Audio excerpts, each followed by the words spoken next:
भाइयों वाले मायके वर्सेस देवर वाले ससुराल की बारिश। कहते हैं लड़की का मायका उसकी जिंदगी का एक हसीन और यादगार समय होता है, लेकिन जरूरी नहीं है कि हर लड़की की जिंदगी एक जैसी हो। कुछ लड़कियां ऐसी भी होती हैं जिनके हिस्से में जिम्मेदारी तो आती है, लेकिन अपनों का प्यार और अपनापन कभी नहीं। और वो है अपने भाइयों के साथ ही रह रही आयरा। सुबह से रात तक सबके कामों में ही लगी हुई हूँ, जल्दी से सो जाती हूँ, कल सुबह फिर इन्हीं भाग दौड़ में लगना है। ये सोचकर आयरा सो जाती है और फिर अगले दिन जब बाहर का मौसम बड़ा सुहाना होता है, रिमझिम बारिश हो रही होती है, इन्हीं सब के बीच आयरा खिड़की के सामने आंखों में चमक और बारिश में भीगने के सपने लिए खड़ी होती है। काश मैं बारिश में भीग पाती, बस एक बार काश मेरा ये सपना पूरा हो पाता। लेकिन भैया मुझे कभी भी बारिश एंजॉय करने ही नहीं देंगे। आयरा ये सोच रही होती है कि तभी पीछे से रोहन आता है। यहाँ खिड़की पर खड़ी खड़ी क्या कर रही है? घर का काम नहीं करना है क्या तुझे? भैया वो मैं दरअसल। चुपचाप जा और किचन का काम कर। और हाँ, आज मैं खाना नहीं खाऊंगा, मेरा मन नहीं कर रहा है, इसलिए मेरे लिए पकौड़े बना दे। बारिश के मौसम में पकौड़े खाने का मजा ही कुछ और होता है। ठीक है भैया। तभी हॉल में बैठकर फोन चला रहा करण आवाज लगाता है। अरे अगर कब पकौड़े बना ही रही हो तो चाय भी बना देना, गरम मसाले वाली, साथ में चुस्की लेकर खाने में मजा आ जाएगा। ठीक है भैया, मैं अभी आपके लिए चाय बना देती हूँ। हाँ जा और जल्दी पकौड़े और चाय बना। और हाँ, चाय में चीनी कम, अदरक ज्यादा डालना। आयरा सभी की फरमाइश से सुनकर चुपचाप किचन में चली जाती है और एक तरफ चाय चढ़ाकर पकौड़े छानने लगती है। तभी वहाँ रिया आती है। अच्छा तो तुम पकौड़ी छान रही हो, एक काम करना, पकौड़ी छानकर मेरे कमरे का बिस्तर भी ठीक कर देना। लेकिन भाभी, जब भी मैं आपका कमरा साफ करती हूँ तब आप मुझ पर बहुत गुस्सा करती हैं, तो अगर तुम जैसी अशुभ लड़की पर थोड़ा गुस्सा कर भी दिया तो क्या फर्क पड़ता है? वैसे भी तेरे माँ बाप तो तुझे सह नहीं पाए, अब हमें सहना पड़ रहा है, तो मुंह से आंख पानी तो निकलेगा ही। इतना कहकर आयरा दोबारा चाय और पकौड़े बनाने लगती है। कुछ देर में चाय पकौड़े बनाकर सभी को ले जाकर देती है। हा, बन गए पकौड़े, चलो अब आराम से खाऊंगा। पकौड़े तो तुमने बड़ी जल्दी बना दिए, मेरे कपड़े कब प्रेस करोगी? भाभी वो दरअसल प्रेस का तार कभी कभी स्पार्क करता है, इस वजह से मैंने सोचा कि तुमने क्या सोचा और क्या नहीं, उससे मुझे कोई फर्क नहीं पड़ता। और वैसे भी एक बिजली के झटके से तुम मर नहीं जाओगी। चुपचाप सारे कपड़े धोकर प्रेस कर देना। हाँ, लेकिन उससे पहले मेरे रूम का बिस्तर ठीक कर देना। ठीक है। इतना कहकर आयरा चुपचाप काम में लग जाती है। एक तरफ जहाँ आयरा का मन बारिश में घूमने का कर रहा होता है, तो वहीं घर के कामों का पहाड़ उसके सिर पर होता है। आयरा किचन की सफाई करके बिस्तर साफ करती है और फिर कपड़े प्रेस करने लगती है। फाइनली मेरे सारे काम खत्म हो गए, अब मैं आराम से थोड़ा रिलैक्स कर सकती हूँ, बस कुछ कपड़े और। आयरा खुश होकर जल्दी जल्दी कपड़े प्रेस करती है और जब सारे कपड़े लेकर सीढ़ियों से नीचे उतर रही होती है तो उफ, ये हॉल कितना ज्यादा गंदा है। सोचा था आराम करूंगी, लेकिन अगर अभी आराम करने चली भी गई तो भाभी दोबारा बुला लेंगी। इससे अच्छा एक बार में पोछा लगाकर सफाई करके फिर ही आराम करूंगी। वैसे भी बाहर इतनी बारिश हो रही है, घर गंदा हो गया है। ये सोचकर आयरा पूरे घर की सफाई करने में लग जाती है। पहले हॉल में पोछा लगाती है और फिर जब कमरे में पोछा लगा रही होती है तभी उसके दोनों भाई बालकनी से कमरे में आते हैं। भैया ये क्या? मैं अभी पोछा लगा कर गई थी, आपने फिर से पूरा घर गंदा कर दिया। तो क्या फर्क पड़ता है, दोबारा पोछा लगा दे, इतना मुंह क्या बना रही है? हाँ, और वैसे भी तेरे पास और कोई काम भी तो नहीं है, पूरा समय तो इन्हीं समय बीतता है, तो फिर दोबारा पोछा लगाने में नखरे कैसे हैं? करण की बात सुनकर रोहन और करण दोनों हंसने लगते हैं और वहां से चले जाते हैं। और वहीं आयरा की आंखें आंसुओं से भर जाती हैं, क्योंकि काम की थकान नहीं बल्कि अपनों के शब्द ज्यादा चोट पहुंचाते हैं। इसी तरह फिर अगले दिन। अरे किचन में एक सब्जी भी नहीं है और बाहर इतनी तेज बारिश भी हो रही है, अब क्या करूं, क्या बनाऊं दोपहर के खाने में? आयरा किचन में खिड़की की तरफ देखकर ये सोच रही होती है कि तभी वहां रिया आती है। क्या हुआ, क्या सोच रही हो? खाना नहीं बनाना क्या? भाभी मैं सोच रही थी कि सारी सब्जियां खत्म हो गई हैं और फिर बाहर इतनी तेज बारिश भी हो रही है, अब मैं क्या करूं? क्या करूं का क्या मतलब है? बारिश हो रही है तो क्या घर के लोग भूखे मरेंगे? जाकर चुपचाप सब्जी लेकर आ। लेकिन भाभी, लेकिन क्या, चल जा, और हाँ जल्दी आना, वैसे भी छाता घर में रखने के लिए नहीं खरीदा गया है। रिया की बात सुनकर आयरा छाता उठाती है और एक हाथ में छाता दूसरे हाथ में थैला लेकर बाहर की तरफ निकल पड़ती है। और तभी आयरा, अगर बाहर जा रही है ना तो आते वक्त समोसा जरूर ले आना, वैसे भी इतने दिन हो गए हैं समोसा खाए हुए। हाँ, और थोड़ी एक्स्ट्रा चटनी भी ले लेना, समोसे को जब तक चटनी में ना नहलाओ तब तक असली मजा आता कहाँ है? सभी की बातें सुनकर आयरा सब्जी लेने निकल पड़ती है। कुछ देर में मार्केट पहुंचकर सब्जियां खरीदती है और घर वापस आने लगती है। क्या मेरी जिंदगी सिर्फ इन्हीं सब में बीत जाएगी? क्या कभी मुझे बारिश का मौसम एंजॉय करने का मौका मिलेगा या नहीं? आयरा ये सोच रही होती है कि तभी उसकी भाभी नेहा का फोन आता है। अरे मैंने सुना है कि तुम बाहर सब्जी लेने गई हो। आते वक्त मेरे लिए सनस्क्रीन भी ले आना, क्योंकि इतनी बारिश में मैं तो बाहर भीगने निकलूंगी नहीं। लेकिन भाभी, मैं तो दूसरे चौराहे पर सब्जी लेने आई हूँ और मेकअप की दुकान तो पिछली गली में है। हाँ तो चली जाना वहाँ पर भी। वैसे भी घर आकर कौन सा तुम्हें पहाड़ तोड़ना है। इतना कहकर नेहा फोन कट कर देती है। आयरा एक हाथ में छाता, एक हाथ में भारी बैग और कान में फोन लगाए आगे बढ़ रही होती है। तभी करण का फोन आता है। अरे आते वक्त जलेबी लेकर आना, बहुत मन कर रहा है खाने का। वैसे भी तुझे समोसा लेने तो जाना ही है, वहीं से जलेबी भी ले लेना। ठीक है भैया। वैसे समोसा और जलेबी तो मुझे नहीं पसंद। मैं क्या अपने लिए वेजिटेबल रोल ले सकती हूँ? क्यों, पैसे के पेट पर उग रहे हैं? वैसे भी मेरे पास इतने पैसे नहीं है जो तेरे ऊपर बर्बाद करूं। चुपचाप जो कहा है वो लेकर आ। अब करण इतना कहकर फोन कट कर देता है। आयरा को यह सब देखकर बहुत बुरा लगता है और वो कोने में जाकर रुककर थोड़ा फूट फूट कर रोने लगती है। क्या सच में मैं इस घर की बेटी हूँ या फिर नौकरानी? आखिर मेरी जिंदगी में ही इतने दुख क्यों है? क्या कभी ये दुख खत्म हो पाएंगे? क्या मेरी जिंदगी भी कभी खुशहाल बन पाएगी? क्या मुझे भी अपनों का प्यार और अपनों का साथ मिल पाएगा? आयरा रोते हुए खुद से ही हजारों सवाल करती है, लेकिन कई बार कुछ सवाल ऐसे होते हैं जिनका जवाब हमें कभी नहीं मिलते। ऐसे ही एक दिन आयरा और तीनों भाइयों की बुआ मीनाक्षी आयरा के लिए एक रिश्ता लेकर आती हैं। पहले ही बता रही हूँ, बहुत अच्छा रिश्ता है। ऐसा घर खानदान दोबारा नहीं मिलेगा। करवा दो तुम अपनी बहन की शादी। वैसे भी तुम्हारे लिए तो बोझ ही है वो। क्या कहता है करण, करवा दे इसकी शादी? वैसे भी कम से कम एक जिम्मेदारी तो उतरेगी सिर से। हाँ, थोड़ा कंधे का बोझ हल्का होगा तो हमें भी सुकून मिलेगा। वैसे भी जब से ये हमारी जिंदगी में आई है तब से हमारी जिंदगी बेरंग हो गई है। क्या पता इसे घर से निकाल कर फिर रंग भर जाए। हाँ सही कहा तूने। बुआ, आप ये रिश्ता फाइनल कर दीजिए। लड़के वालों से बात कर लीजिएगा, हम कोई दहेज वहेज नहीं देने वाले हैं। हाँ हाँ ठीक है। वैसे भी उन लोगों को दहेज की कोई उम्मीद नहीं है, लेकिन एक बार फिर भी मैं उन्हें बता दूंगी और बात पक्की करके आपको भी इन्फॉर्म कर दूंगी। इस तरह मीनाक्षी आयरा का रिश्ता तय करके चली जाती है। ये सब आयरा किचन में खड़ी होकर सुन रही होती है। मेरी शादी लोगों के लिए खुशियां नहीं बल्कि उनका बोझ हल्का करने का साधन है। मुझसे पीछा छुड़ाने का एक अच्छा मौका है। मेरे मायके में मेरे भाइयों के होते हुए मेरा ये हाल है, ना जाने मेरे ससुराल में क्या होगा। आयरा को एहसास हो चुका था कि उसकी शादी खुशियां नहीं बल्कि पीछे छुड़ाने का एक जरिया है। इसके बावजूद वो कुछ नहीं कहती। कुछ दिनों बाद आयरा की शादी आरव के साथ पक्की कर दी जाती है और फिर शादी के 2 दिन पहले इस आयरा की वजह से हमारी जिंदगी की सारी खुशियां हमसे छिन गई। अब फाइनली कुछ दिनों बाद इसे अपनी आंखों से दूर होता देखकर सुकून मिलेगा। काश ये हमारी जिंदगी में कभी आई ही ना होती, तो शायद आज ना हम पापा से इतने दूर होते और ना ही माँ का हाथ हमारे सिर से उठता। ये सब कुछ सिर्फ और सिर्फ इसकी वजह से हुआ है। ये हमारे लिए सिर्फ एक सौतेली बहन नहीं बल्कि हमारी जिंदगी का काला नक्षत्र है, काला साया है। ये हमारी जिंदगी से दूर जाएगी तो सब कुछ ठीक हो जाएगा। चाहे कुछ भी हो जाए, लेकिन वो बचपन के दिन तो वापस नहीं आएंगे ना माँ का आशीर्वाद जो हमारे सिर से उठ गया। करण की बात सुनकर सभी की आंखें आंसुओं से भर जाती हैं। दरअसल आयरा के साथ इतना बुरा व्यवहार करने की वजह कुछ और नहीं बल्कि बीता हुआ कल था। आयरा अपने भाइयों की सौतेली बहन थी। रोहन के पापा किसी और से प्यार करते थे। ये बात जानकर रोहन की मां को हार्ट अटैक आ गया और फिर रोहन के पापा ने कुछ दिनों बाद ही दूसरी शादी कर ली, जिसके मिलन से आयरा का जन्म हुआ। और कुछ दिनों बाद ही आयरा के मम्मी पापा भी एक छोटे एक्सीडेंट में अपनी जान गंवा देते हैं। रोहन जी और देवर जी, आप लोग भावुक मत होइए।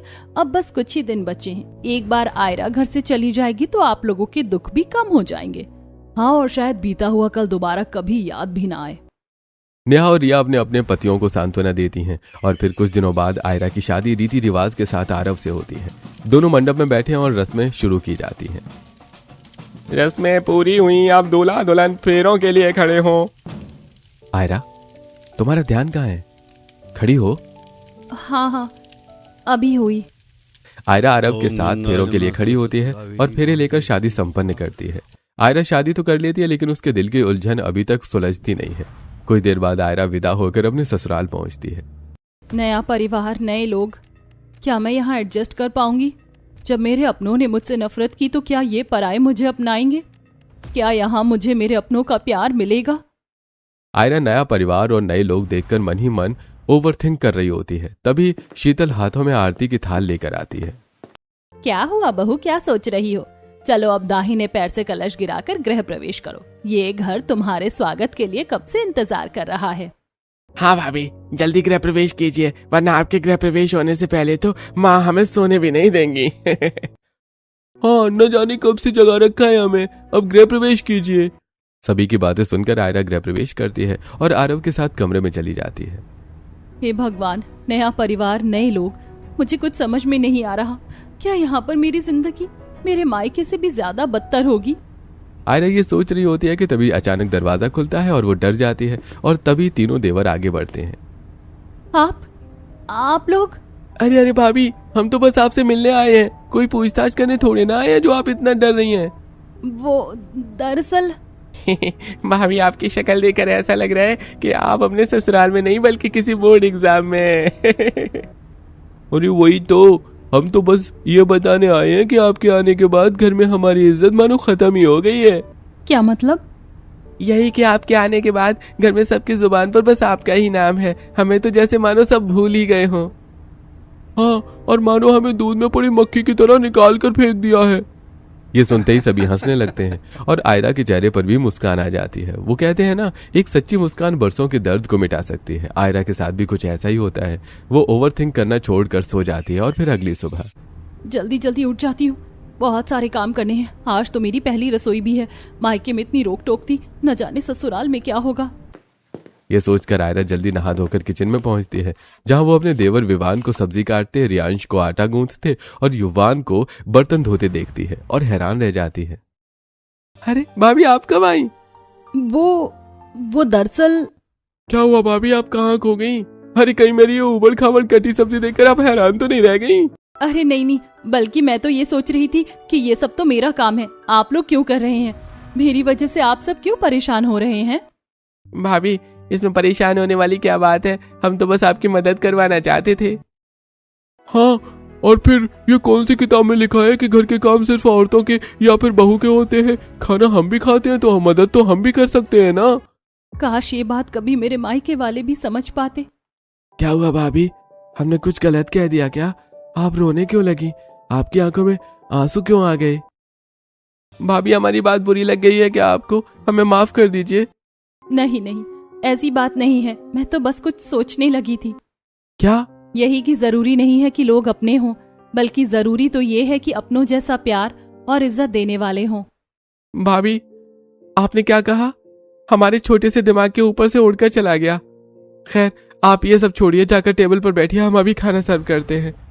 इतना कहकर विवान और सभी देवर आयरा को किचन से बाहर भेज देते हैं और थोड़ी देर बाद एक से बढ़कर एक पकवान बनाकर आयरा को खिलाते हैं। अगले दिन आयरा के देवर कमरे में गेम खेल रहे होते हैं, तभी अचानक तेज बारिश शुरू होती है। अरे ये बारिश का मौसम देखते ही मूड एकदम अच्छा हो जाता है, ऐसा लगता है जैसे जिंदगी में कोई दुख ही ना हो। सच में सारे टेंशन गायब हो जाते हैं और सिर्फ बारिश को देखने और उसमें भीगने का मन करता है। हाँ, ये बात तो है। वैसे ये भाभी की पहली बारिश है ना? भाभी कहाँ है? चलो उन्हें भी दिखाते हैं, आखिरकार बाहर का मौसम इतना अच्छा है। ये सोचकर तीनों देवर आयरा के कमरे में जाते हैं और उसे बालकनी से बाहर का मौसम और हो रही तेज बारिश दिखाते हैं। अरे क्यों भाभी, है ना बहुत अच्छा मौसम? हो गया ना आपका दिल भी खुश? ये बारिश की वो पुरानी यादें, वो मार, वो भाइयों की डांट। नहीं। क्या हुआ भाभी, आप रोने क्यों लगी? बारिश देखकर तो सभी का मूड अच्छा हो जाता है, आपका बिगड़ कैसे गया? क्या हुआ भाभी, आपको बारिश पसंद नहीं है क्या? या फिर कोई और बात है भाभी? हमें अपना देवर नहीं अपना भाई समझकर आप हमें बताइए। भाइयों का नाम सुनते ही आयरा बिना कुछ कहे रोते हुए वहां से चली जाती है। उधर विवान ने आयरा को उसके पुराने बीते दिन याद दिला दिए और ये सब देखकर उसके देवर हैरान रह जाते हैं। ये अचानक भाभी को क्या हो गया? भाभी रोने क्यों लगी? हाँ, और उनका मूड भी खराब हो गया, शायद वो किसी बात को लेकर स्ट्रेस में होंगी। लेकिन ऐसा बहुत बार होता है जब भाभी कुछ कहती है और हमें कुछ भी समझ नहीं आता। हाँ, लगता है भाभी किसी चीज को लेकर बहुत परेशान है, लेकिन इन सब के बारे में हम कभी और इत्मीनान से भाभी से पूछ लेंगे। अभी भाभी का मूड अच्छा करने के लिए हमें कुछ करना चाहिए। हाँ, लेकिन क्या? पहली बारिश वाली रस्म। अरे हाँ, क्यों ना हम भाभी को कल पहली बारिश वाली रस्म का सरप्राइज दें। भाभी का मूड भी अच्छा हो जाएगा और हम सब मिलकर एंजॉय भी कर लेंगे। हाँ, तो फिर तेरा अब हम कल सब मिलकर भाभी के लिए एक प्यारा सा सरप्राइज प्लान करेंगे, इसे देखते ही भाभी खुश हो जाएंगी। रियांश की बात सुनकर सभी एक दूसरे से हाथ मिलाते हैं और अगले दिन के सरप्राइज प्लान में लग जाते हैं। फिर अगले दिन सुबह सुबह, अरे ये सब क्या कर रहे हो तुम लोग? भाभी को खुश करने की तैयारी। हाँ, और इसे देखते ही भाभी भी खुशी से झूम पड़ेंगी। लेकिन हाँ, आप लोगों ने इस बारे में बताइएगा मत। अरे हाँ, नहीं बताएंगे। करो तुम लोग बहू को खुश करने की तैयारी। वैसे भी तुम लोगों की खुशियों में ही तो हमारी खुशियां हैं। रामलाल और शीतल वहां से चले जाते हैं और थोड़ी देर बाद आरव किचन में काम कर रही आयरा के पास जाता है और बिना बताए आंखों पर हाथ रख देता है। अरे आप कौन हो और ये क्या कर रहे हो? अरे अरे मोहतरमा, संभल कर, मैं कोई अजनबी नहीं बल्कि आपका पति हूँ। क्या आप? लेकिन आपने मेरी आंखें क्यों बंद कर दी? तुम्हारे लिए एक बहुत बड़ा प्यारा सा सरप्राइज है। अब चलो मेरे साथ, वरना देर हो जाएगी। अरे लेकिन सरप्राइज क्या है? आप कहाँ ले जा रहे हो मुझे? आरव आयरा की आंखों पर हाथ रखकर घर के बाहर आता है और आयरा की आंखों से हाथ हटाता है। पूरा लॉन बटरफ्लाई थीम में सजा होता है। सामने बड़े से बोर्ड पर डिजाइन कर सुंदर राइटिंग में लिखा गया होता है, भाभी सरप्राइज। पहली बारिश की रस्म। सरप्राइज के लिए हो जाइए तैयार, क्योंकि बारिश में नहाकर बनाना है इसे यादगार। क्या ये सब कुछ सिर्फ और सिर्फ मेरे लिए है? इतनी मेहनत आप लोगों ने मेरे लिए की? हाँ भाभी, ये सब कुछ आपके लिए है। अरे आयरा, तुम्हारे देवर तुम्हें सरप्राइज देने के लिए इतनी मेहनत की है और एक तुम हो जो मानने को तैयार तक नहीं हो। और फिर ऐसे छोटे मोटे सरप्राइज तो सबको मिलते ही रहते हैं। इतनी ज्यादा हैरान होने वाली बात तो नहीं है ये। नहीं, सबको नहीं मिलते, और फिर इस तरह का सरप्राइज मुझे जिंदगी में पहली बार मिला है। थैंक यू सो मच देवर जी, आप लोग बेस्ट हो। भाभी, सिर्फ थैंक यू कहने से बात नहीं बनेगी, अभी तो आपको बारिश में नहाना भी है। हाँ, अब जल्दी चलिए वरना बारिश बंद हो जाएगी। अरे लेकिन इस तरह मैं अगर बारिश में नहाने लगी तो घर के काम कौन करेगा? अरे तुम घर की बहू हो, नौकरानी नहीं। और वैसे भी बारिश एंजॉय करने के लिए होती है, घर के काम करने के लिए नहीं। इतना कहकर आरव और सभी देवर मिलकर आयरा को घर के बाहर ले जाते हैं और फिर पांचों मिलकर बारिश को एंजॉय करके डांस करने लगते हैं। ये कितना मजा आ रहा है। सच में बारिश में नहाना और चैन से जीना नसीब वालों को मिलता है। हाँ, सच कहा। अरे ये भुट्टे की खुशबू कहाँ से आ रही है? अगर बारिश में भुट्टा खाने को मिल गया तो फिर तो मजा आ जाएगा। ये खुशबू उस तरफ से आ रही है, चलो वहां चलकर देखते हैं।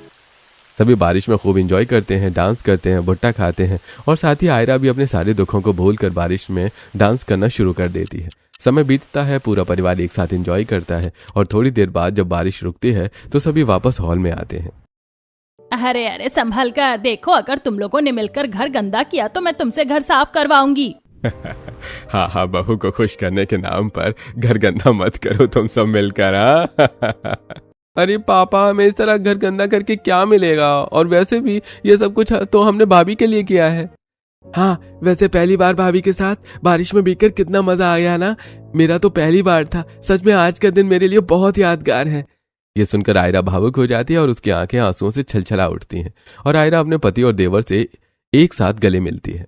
भाभी, आपकी ये खुशी बता रही है कि इस बार आपको हमारा सरप्राइज सच में बहुत अच्छा लगा है। हाँ, और इसलिए आज इसका वीडियो बनाएंगे। तुम लोगों को देखकर ऐसा लग रहा है कि अगर हमें कुछ हो भी गया तो बहू के देवर मिलकर उसे खुश रखेंगे और साथ ही उसका अच्छी तरह ध्यान भी रखेंगे। हाँ, और फिर छोटी मोटी गलतियों पर भाभी तो है ही ना, हमें डांट लगाकर हमारे कान खींचने के लिए। क्यों है ना भाभी? यह सुनकर पूरा परिवार हंस पड़ता है और आयरा के आंसू भी मुस्कुराहट में बदल जाते हैं। इसी तरह दिन बीतते हैं। धीरे धीरे आयरा पूरे परिवार के साथ घुल मिल जाती है और फिर एक दिन, अरे भाभी, आप इस तरह किचन में अकेले काम क्यों कर रही हैं? हम लोग हैं ना, चलिए आप जाइए, हमें काम करने दीजिए।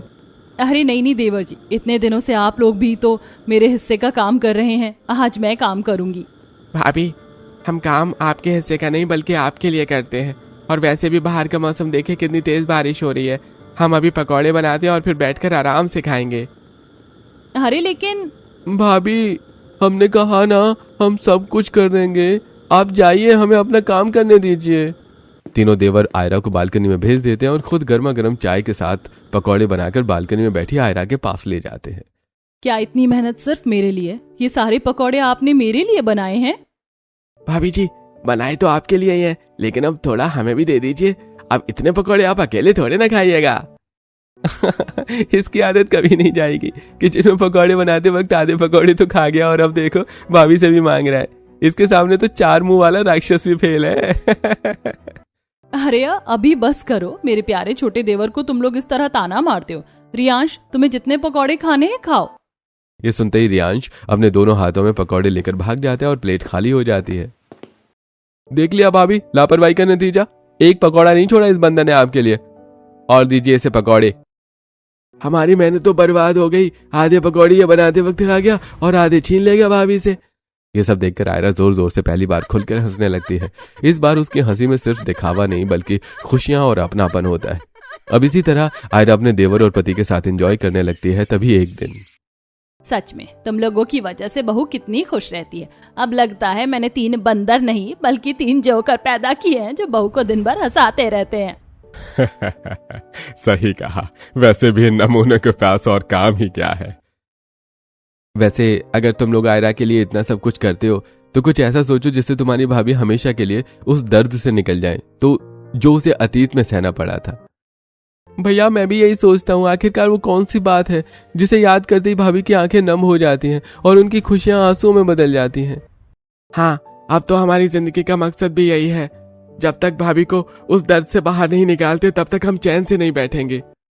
अगर इन सबको पता लगाने या फिर सब कुछ ठीक करने में मेरी कोई मदद लगे तो जरूर बताना। हाँ, आखिरकार मैं भी तो पति हूँ उसका। अरे क्यों भैया, बड़ा जल्दी याद आ गया कि आप भी भाभी के पति हैं। रियांश की बात सुनकर सभी एक बार फिर हंसी के ठहाके लगाते हैं, लेकिन तीनों देवर के मन में एक ही सवाल चल रहा होता है। ऐसी रात होती है, लैपटॉप पर पुरानी फोटोज वीडियो देख रही आयरा के तीनों देवर वो वीडियो देखते हैं जिनमें आयरा की भाभियां आयरा को बारिश में मजे करने से रोकती हैं, उसे अपने भाइयों से बात करने से रोकती हैं और उसके भाई भाभी उसे कितना परेशान करते थे। मुझे लगा ही था इन सब के पीछे भाभी के भाइयों का ही हाथ है, लेकिन इन सब में भाभी के भाइयों की भी क्या गलती। उन्हें तो बस एक गलतफहमी है जिसे हमें दूर करना होगा। पहली बार जिंदगी में मजाक को छोड़कर इसने कुछ सही कहा है। अब हमें भाभी के भाइयों की अकल ठिकाने लानी पड़ेगी। देखते हैं ऊंट पहाड़ के नीचे कैसे नहीं आता। भाभी के भाइयों का नाम का ऊंट पहाड़ नीचे आएगा भी और हम उन्हें उनकी गलती का एहसास भी कराएंगे। मेरे पास एक बहुत अच्छा प्लान है जिससे उन्हें उनकी गलती का खुद ब खुद रियलाइजेशन हो जाएगा। लेकिन प्लान क्या है? विवान तुरंत सभी को प्लान बताता है और ऊपर की तरफ देखकर मुस्कुराने लगता है। और फिर अगले दिन दरवाजे की घंटी बजती है और आयरा दरवाजा खोलती है। भैया भाभी आप लोग यहाँ? हाँ, तेरे ससुराल से ही हमें बुलावा आया है। चल हट अब रास्ते से। मेरे ससुराल वालों ने इन्हें क्यों बुलाया है? कहीं ये मुझे वापस ले जाने तो नहीं आए? नहीं, मैं वापस नहीं जाऊंगी। मैं अपने ससुराल में ही बहुत खुश हूँ। आयरा अपने भाइयों को देखकर बहुत ज्यादा घबरा जाती है। तभी वहां उसका देवर और बाकी का परिवार आता है और सभी एक साथ सोफे पर बैठते हैं। पहली बार आप लोग हमारे घर आए हो, हमें ये देखकर बहुत खुशी हुई। हाँ, आप लोगों ने बुलाया था तो फिर मजबूरी में यहाँ आना ही पड़ा और इसकी शक्ल भी देखनी पड़ी। खैर काम क्या है? आयरा, जा मेरे लिए पानी लेकर आ। खड़ी खड़ी मेरा मुंह क्या देख रही है? अरे भाभी, इस घर की बहू है, नौकरानी थोड़ी ना है। हम आपके लिए पानी लेकर आते हैं। भाभी बैठिए आप। हाँ बहू, तू बैठ मेरे बगल में। रियांश जाकर सभी के लिए पानी और चाय नाश्ता लेकर आओ। हाँ, अभी लाया माँ। इतना कहकर रियांश किचन में चला जाता है और आयरा अपनी सास के बगल में बैठती है। थोड़ी देर बाद रियांश सभी के लिए चाय नाश्ता लेकर आता है और ये सब देखकर आयरा के भाई सोचने लगते हैं, इसकी सास होने के बावजूद इसे इतना प्यार कैसे कर सकती है और अपने बेटे को चाय नाश्ता लाने के लिए भेज रही है। लेकिन क्यों? हम इसे कैसे नौकरानियों की तरह ट्रीट करते थे और यहाँ इसे ससुराल में प्रिंसेस ट्रीटमेंट मिल रहा है। गलती हमारी है या इसके नसीब अच्छे हैं? कुछ समझ में नहीं आ रहा है। दोनों भाई और भाभियों के सामने पूरा ससुराल मिलकर आयरा को प्रिंसेस ट्रीटमेंट देता है और थोड़ी देर बाद दोपहर को आयरा को आराम करने के लिए कमरे में भेज दिया जाता है। वैसे हम लोग यहाँ पर बैठे बैठे कितने बोर हो रहे हैं, चलिए कुछ करते हैं। हाँ, बात तो बिल्कुल सही है। यहाँ पर बैठकर तो हमारा दिमाग खराब हो गया है। एक काम करते हैं, कोई मूवी देखते हैं। अरे हाँ, चलो चलो सब मूवी देखते हैं। मैंने एक बहुत अच्छी मूवी के बारे में सुना है, आज वही देखेंगे। ठीक है, तो सब बैठो, मैं अभी मूवी लगाता हूँ। थोड़ी अच्छी मूवी लगाना। क्या है ना, हमारी चॉइस सबसे हटकर है। अरे एक बार आप मूवी तो देखिए सही, आपको पसंद भी आएगी और आपके होश भी उड़ा देगी वो मूवी। इतना कहकर विवान फोन से मूवी की जगह एक एआई जनरेटेड वीडियो ऑन करता है जिसमें आयरा बिना कुछ कहे चुपचाप पूरे घर का काम कर रही होती है। तेज बारिश में बाजार से सामान लाना, तो कभी किचन में फर्श को हाथों से पोंछकर साफ करना, सबके लिए देर रात तक खाना बनाना और सबसे पहले उठकर सबसे बाद में सोना। ये मूवी किसी और के बारे में नहीं बल्कि भाभी के बारे में है। क्यों, सही कहा ना हम लोगों ने? इन सब से तुम लोग हमें प्रूफ क्या करना चाहते हो?